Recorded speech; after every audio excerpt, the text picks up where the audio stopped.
Assalamualaikum warahmatullahi wabarakatuh. Jumpa lagi dengan saya Syahril Siregar dalam obrolan Sandah. Pada kesempatan kali ini kita akan berbincang-bincang nih dengan sahabat saya. Nanti akan saya minta memperkenalkan diri. Siap. Topik kali ini adalah kita akan bincang-bincang tentang jurusan apa nih? Jurusan ilmu politik. Jurusan ilmu politik. Ya, langsung saja Saudara Izan untuk memperkenalkan diri. Ya, assalamualaikum warahmatullahi wabarakatuh. Waalaikumsalam. Selamat sore. Waktu Swedia yang summer tapi masih dingin. Ya, nama saya Izan. Dulu S1-nya di jurusan ilmu politik UI. Sekarang lagi menempuh studi di tempat Mas Syahril bekerja, Lund University, di program studi Development Studies atau studi pembangunan lah bahasa Indonesianya. Oke, studi pembangunan di Swedia ini ya? Di Swedia. Nah, kali ini kan kita mau bahas tentang ilmu politik nih, termasuk Siap. jurusan yang berat juga ya. Jurusan gak jelas. Jurusan berat juga nih. Berat karena susahnya dikerja, Pak. Bisa aja. Ya, sebenarnya jurusan ilmu politik tuh belajar apa aja sih? Oke. Sebenarnya kita ini dulu ngelihat dulu dari definisi ilmu politik itu apa gitu. Jadi kalau menurut ini gua mengutip secara teori aja ya. Oke, ya nggak apa-apa. Karena takutnya kan ini kan pertanyaan subjektif ya. Jadi gua mencoba objektif. Jadi kalau menurut seorang pemikir politik asal US, Harold Laswell, politik itu adalah ilmu yang mempelajari siapa mendapat apa, kapan dan bagaimana. Nah, itu kan luas banget tuh. Siapa mendapat apa dan kapan dan bagaimana. Okay. Who gets what, when and how. Oke, filosofis banget ya. Iya. Mengawang-awang lebih tepatnya. Oke. Jadi pertama kita lihat dulu dari who. Jadi who-nya itu kan berarti kan aktor politik.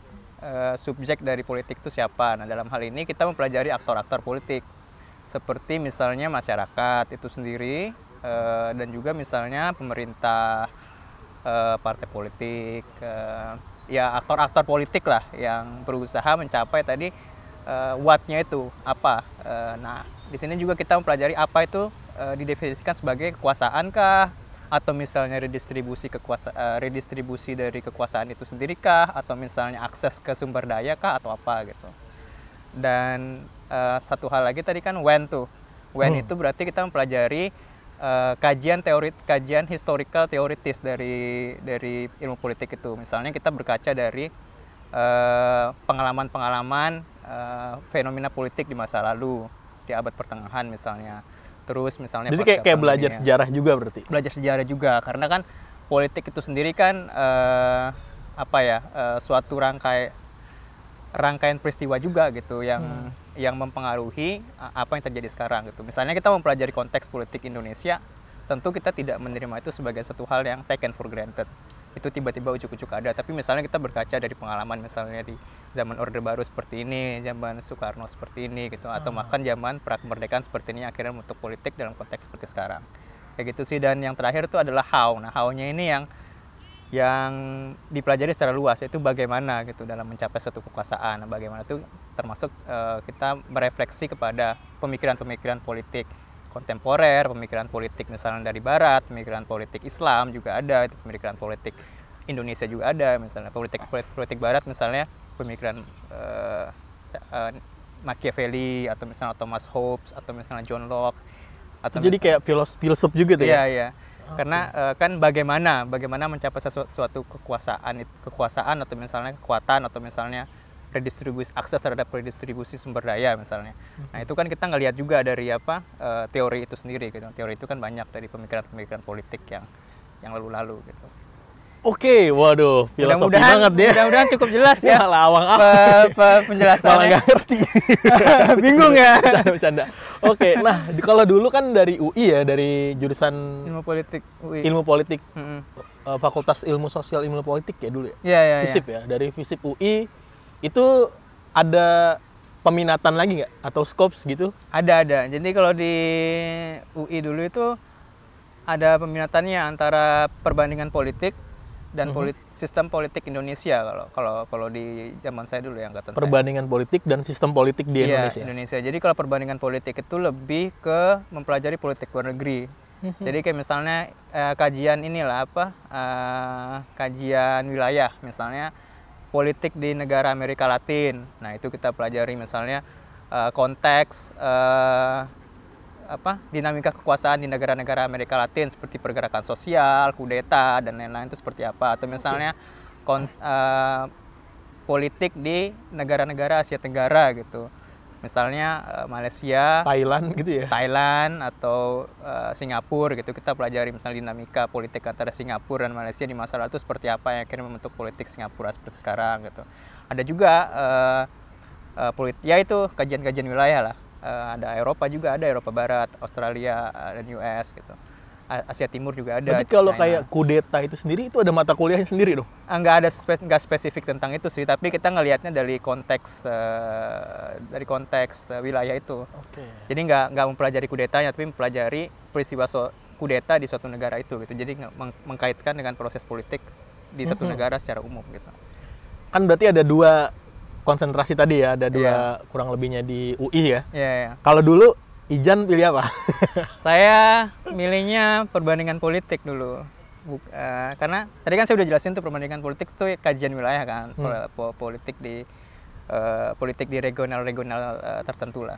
Kalau SPI itu sistem politik Indonesia itu lebih ke mempelajari sistem politik di Indonesia itu sendiri gitu. Jadi kayak misalnya partai politik di Indonesia seperti apa, terus pergantian kekuasaan pemerintahan di Indonesia seperti apa gitu, lebih ke dinamika di Indonesia, demokrasi gitu ya, proses demokratisasi di Indonesia seperti apa gitu. Nah, karena saya ngambil perbandingan politik karena saya mikirnya saya pengen mendapat pemahaman yang lebih holistik lagi tentang politik itu sendiri. Jadi kan nggak mau cuma melihat dari konteks Indonesia, tapi pengen melihat misalnya dari konteks negara barat misalnya, atau misalnya dari negara Asia Timur gitu, misalnya dari contoh Korea, Jepang gitu, China gitu, apa yang kira-kira bisa kita pelajari atau misalnya kita kita bandingkan dengan Indonesia gitu. Jadi itu sih salah satu alasan saya lebih luas aja pemahaman.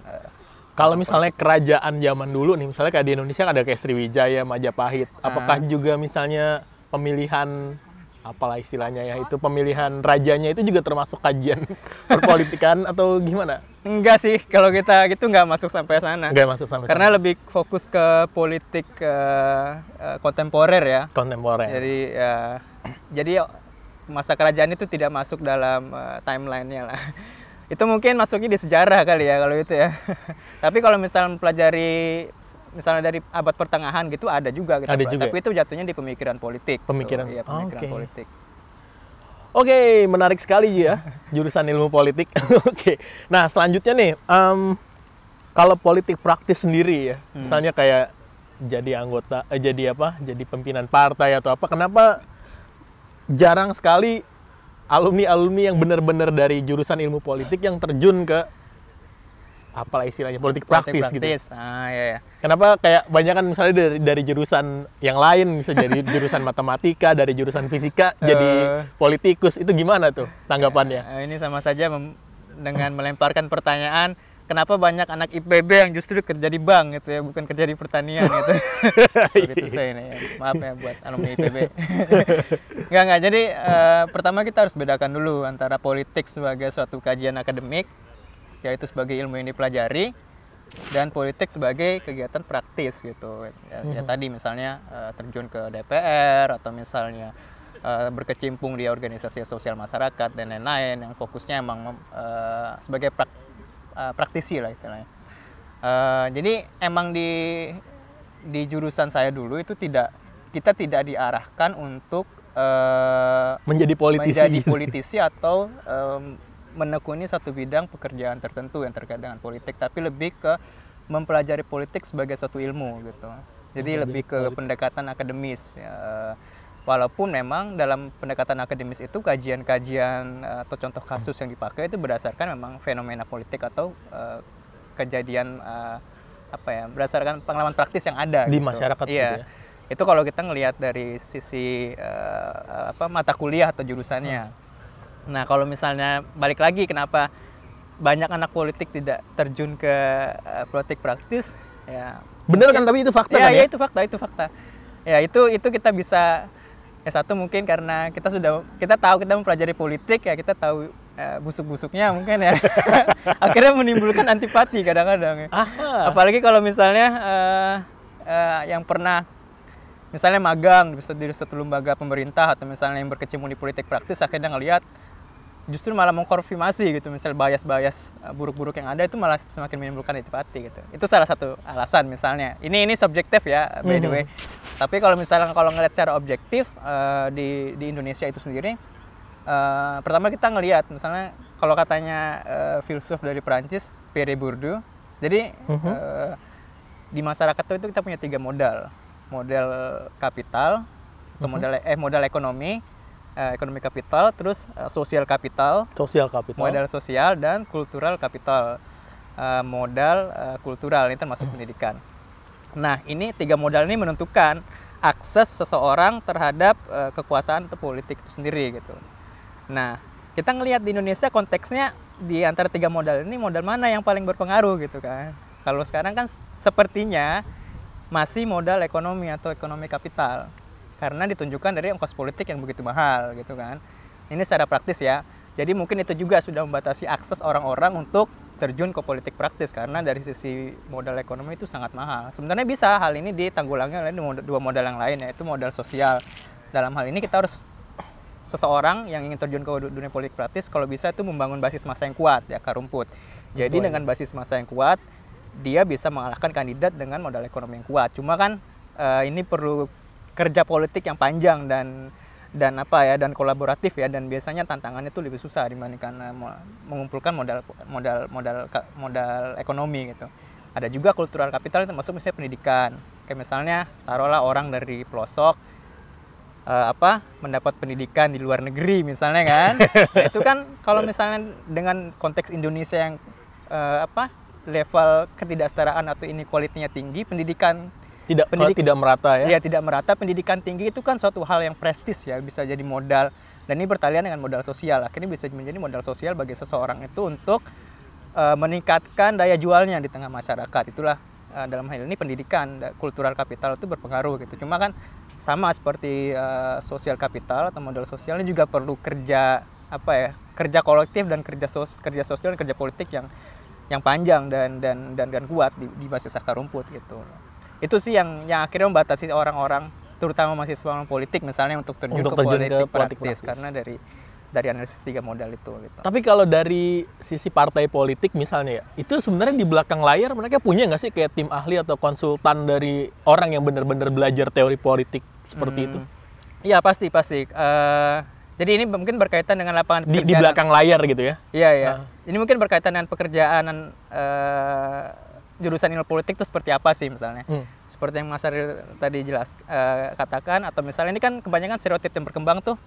Kenapa lu nggak jadi politisi aja setelah lulus? Sebenarnya itu kan menurut saya itu satu pandangan yang tidak terlalu bisa dibenarkan juga gitu. Karena sebenarnya lapangan pekerjaan atau misalnya apa yang bisa dikerjakan oleh lulusan ilmu politik itu sebenarnya ada banyak gitu. Tidak mesti langsung ujuk-ujuk jadi praktisioner sebagai politisi gitu.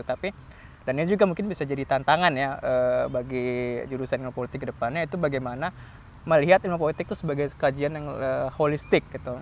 Jadi misalnya tadi tidak perlu jadi praktisi dalam hal sebagai politisi gitu, tapi misalnya jadi pengamat politik atau konsultan tim ahli gitu, atau misalnya loncat ke korporat gitu atau sektor privat sebagai analis hubungan antara sektor privat dengan pemerintah gitu, atau contohnya misalnya government relation gitu misalnya, atau misalnya jadi peneliti juga bisa, dan ya sebenarnya banyak lapangan, atau misalnya jadi kerja di sektor-sektor lain misalnya seperti yang saya tekuni sekarang, development, yang tentu juga banyak persinggungan dengan sisi kajian-kajian politis misalnya. Tapi kalau misalnya balik lagi ke pertanyaan pertama, apakah di belakang politisi itu ada? Ya ada pasti, karena itu juga berkaitan dengan pekerjaan anak ilmu politik, dan itu suatu hal yang pasti sih. Misalnya kalau kita mau terjun ke politik praktis, tentu kita butuh pemahaman strategi tentang dinamika dalam masyarakat secara sosial itu sendiri, dan biasanya ada juga konsultan politik yang menawarkan jasa seperti itu, baik untuk memahami perilaku pemilih lah, atau misalnya memahami isu-isu yang sebenarnya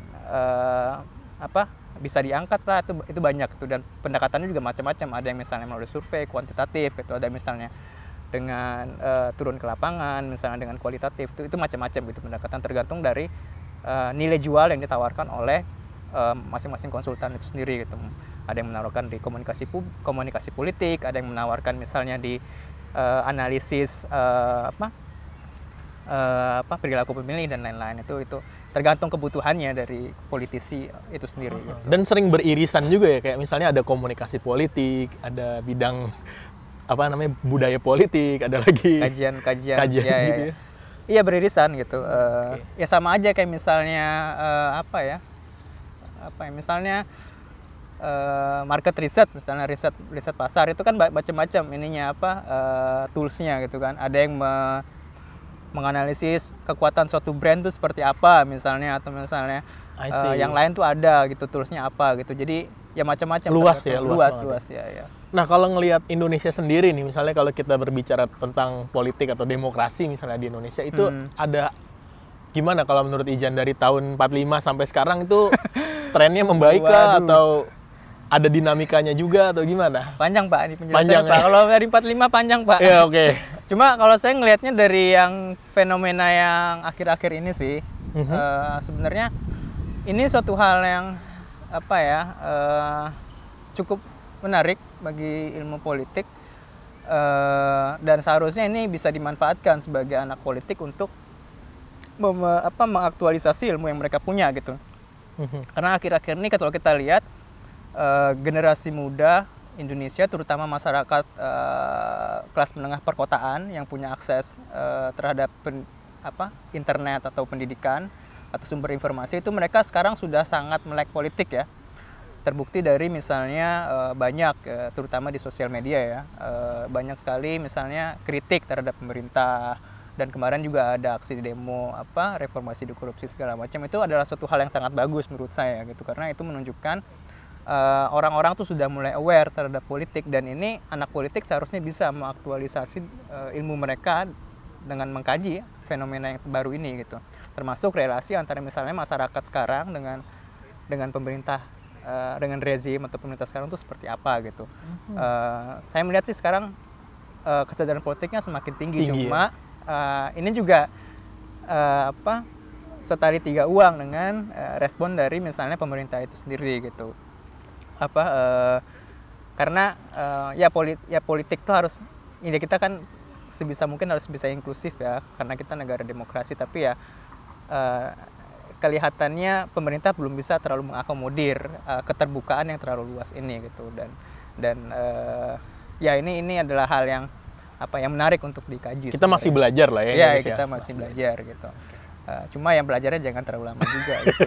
Dan kritiknya juga mungkin terutama ke pemegang kekuasaan ya, mau belajar apa tidak gitu. Kadang-kadang kan sebenarnya banyak tuntutan untuk mengarah ke demokrasi yang lebih lebih inklusif lah gitu. Cuma pertanyaannya mau mendengarkan apa tidak gitu, ya. Mau mendengarkan atau tidak ya. Nah, selanjutnya ini bisa nggak sih diukur secara kualitatif? Misalnya nih, kalau ekonomi kita mengenal misalnya pendapatan per kapita suatu negara. Kalau ada nggak sih indeks perpolitikan atau whatever lah gitu? Ada, misalnya itu tadi. Namanya apa? Paling populer itu kalau misalnya pilkada ya tingkat popularitas satu kandidat gitu. Itu bisa diukur gitu ya? Bisa diukur gitu. Dan banyak lembaga survei yang gitu menawarkan ya? Itu gitu. Dan variabelnya itu macam-macam. Misalnya bagaimana masyarakat mempersepsikan kebijakan dari si A, si B, si C, si D misalnya, atau misalnya bagaimana masyarakat menilai program ini yang dilontarkan oleh kandidat ini gitu. Ya itu ada gitu. Itu bisa diukur gitu. Nah, terakhir nih untuk teman-teman mungkin yang tertarik mau masuk ke jurusan nih, bukan ke dunia politik tapi ke jurusan ilmu politik, ada pesan nggak? Pesannya gini, kalau misalnya kalau saya termasuk orang yang berprinsip ya pendidikan adalah pendidikan gitu. Kita harus melihatnya itu sebagai satu proses belajar. Ini agak memisahkan diri dari aspek pasca pendidikan itu sendiri, misalnya bekerja atau misalnya ke praktikal, aplikasi praktikal setelah itu gitu. Kalau misalnya kalian pengen belajar ilmu politik ya harus bisa melihatnya itu sebagai satu ilmu gitu, ilmu yang kalian pelajari. Dalam hal ini kalian akan diajar untuk berpikir kritis, diajar untuk melihat suatu permasalahan fenomena sosial dalam masyarakat. Berpikir kritis dalam artian suujon nggak sih? Suuzon iya, tapi harus berlandaskan dengan teori dan fenomena-fenomena politik yang sudah Scientific ada gitu. lah ya. Iya, karena ya itu harus, menurut saya itu adalah satu aspek yang penting gitu. Ya kalau misalnya suuzon tidak ada basis argumennya ya itu kan namanya kan apa? Ya asbun ya. Nah, itu sih dan apa? Kalau misalnya ngomongin lapangan pekerjaan ya ilmu sosial memang secara umum itu di pasar tenaga kerja ya di bawah level kompetitif jurusan-jurusan eksak ya atau misalnya praktikal Enggak gitu. juga. Jadi sebisa mungkin ya melihat itu sebagai satu ilmu yang kalian pelajari gitu. Jangan terlalu mencintai itulah. Kalau misalnya kalian menyukai itu, menjadi proses belajarnya ya kedepannya pasti akan mudah gitu, dan pekerjaannya mungkin ntar akan terbuka dengan sendirinya, mudah-mudahan. Luar biasa.